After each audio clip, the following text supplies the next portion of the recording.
সেটি না করার মধ্য দিয়ে এই গণতন্ত্র সংকটটা শুরু হয়েছে। আজ পর্যন্ত সেটি চলমান। গত 15 বছরে এই ফ্যাসিস্ট শাসকেরা সেটিকে আরো উল্টো পথে হাঁটতে হাঁটতে আজকে খাদে নিয়ে ফেলে দিয়েছে। সেই খাদ থেকে উঠবার জন্য সংগ্রাম ছাড়া গণতন্ত্র হয় নাই, রক্ত ছাড়া গণতন্ত্র হয় নাই। গণতন্ত্রের পথে যদি হাঁটতে হয়, গণতন্ত্রের পথে যদি আমাদের এগিয়ে যেতে হয় এবং সেটি অর্জন করতে হয়, তাহলে সংগ্রাম, লড়াই, গণজাগরণ, গণ অভ্যুত্থান ছাড়া আমাদের সামনে কোনো বিকল্প নাই। সেই লড়াই সংগ্রামে পুরো জাতীয় ঐক্যবদ্ধ হয়ে এই ফ্যাসিস্ট কর্তৃত্ববাদী শাসকের বিরুদ্ধে আমরা এক বিন্দুতে দাঁড়িয়ে লড়াই করব, সে আশা এবং প্রত্যাশা ব্যক্ত করে আপনাদেরকে শুভেচ্ছা জানিয়ে এটা সত্যি। কিন্তু এই ভোটাধিকার প্রতিষ্ঠার লড়াই তো আমরা আগেও করেছিলাম বহুবার, এবং আমরা বিজয়ী হয়েছিলাম, রক্ত দিয়েছিলাম, কিন্তু গণতন্ত্র হয় নাই, সুশাসন হয় নাই, সাম্য হয় নাই, আমার সাধারণ মানুষের সুরক্ষা হয় নাই।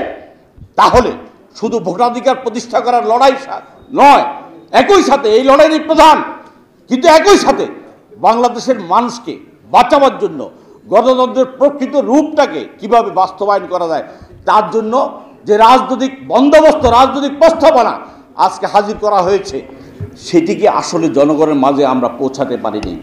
আমরা সবগুলো দল মিলিয়ে আজকে 31 দফার ভিত্তিতে আমরা যুগপৎ আন্দোলন করছি, কিন্তু 31 দফার ফোকাল পয়েন্টটা কি? 31 মুক্তিযুদ্ধ, রক্ত, অসংখ্য ত্যাগ, যেই বক্তব্যের প্রতিচ্ছবি হবে বাংলাদেশ, যে স্বপ্নের বাংলাদেশ তৈরি করা হবে, যাদের লক্ষ্য নির্ধারণ যেটি করা হয়েছিল, সেটি প্রথম সংবিধান তৈরি করবার ক্ষেত্রে সযত্নে সেটিকে ফেলে দেওয়া হয়েছে। গণতন্ত্রের সংকট সেটি থেকে শুরু হয়েছে।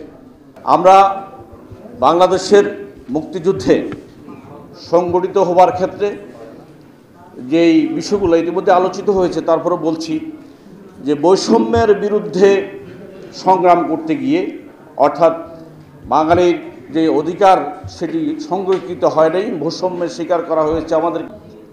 আমরা যে ঘোষণা দিয়েছিলাম যে সাম্য, মানবিক মর্যাদা এবং সামাজিক সুবিচার, যেটি আমাদের মুক্তিযুদ্ধের রাজনৈতিক দর্শন ছিল, সেই দর্শনের ভিত্তিতে এই জাতি মুক্তিযুদ্ধে অংশগ্রহণ করেছিল।